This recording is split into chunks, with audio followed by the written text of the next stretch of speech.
Assalamualaikum warahmatullahi wabarakatuh. Balik lagi sama saya Eka Praja Anissa. Di sini saya akan mempresentasikan perkembangan ilmu pengetahuan dan teknologi informasi serta dampaknya bagi pembentukan masyarakat global. Kemajuan teknologi adalah sesuatu yang tidak bisa dihindari dalam hidup ini, karena kemajuan teknologi akan berjalan sesuai dengan kemajuan ilmu pengetahuan. Perkembangan dunia iptek yang sedemikian pesatnya telah membawa manfaat luar biasa bagi kemajuan peradaban umat manusia. Namun, manusia tidak bisa pula menipu diri akan kenyataan bahwa iptek mendatangkan malapetaka dan kesengsaraan bagi manusia. Untuk menjelaskan dampak positif dan negatifnya, saya membuat media yaitu buku pintar iptek. Yang pertama yaitu bidang informasi dan komunikasi.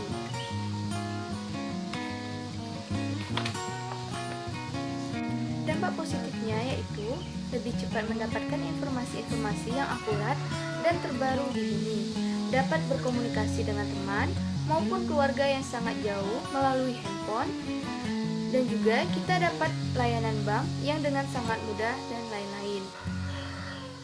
Dampak negatifnya itu pemanfaatan jasa komunikasi oleh jaringan teroris atau kompas.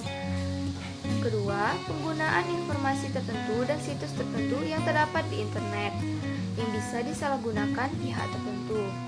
Yang ketiga, kerahasiaan alat tes semakin terancam. Dan yang terakhir, kecemasan teknologi. Selain itu, kecemasan skala kecil akibat teknologi. Selanjutnya, bidang ekonomi dan industri.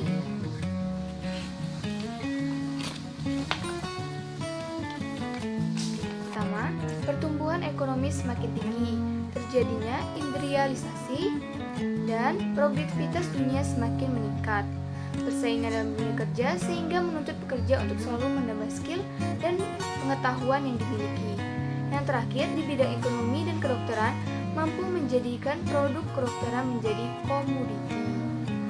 Dan dari dampak negatifnya, terjadinya pengangguran bagi tenaga kerja yang tidak mempunyai kualifikasi yang sesuai dengan yang dibutuhkan.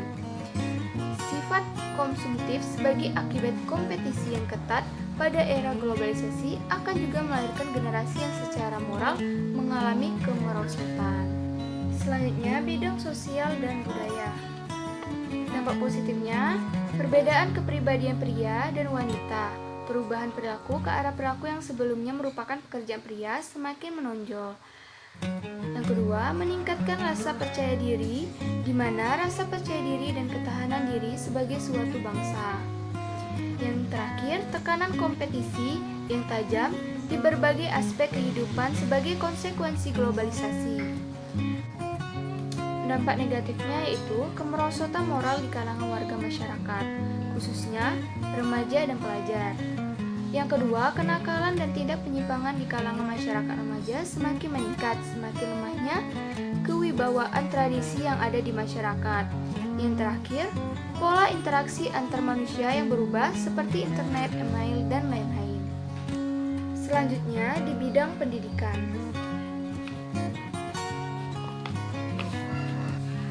Dampak positifnya itu munculnya media massa, khususnya media elektronik sebagai sumber ilmu dan pusat pendidikan.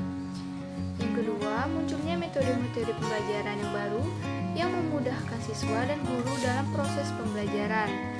Dan yang terakhir, sistem pembelajaran tidak harus mempertemukan siswa dengan guru, tetapi bisa juga menggunakan jasa proses internet.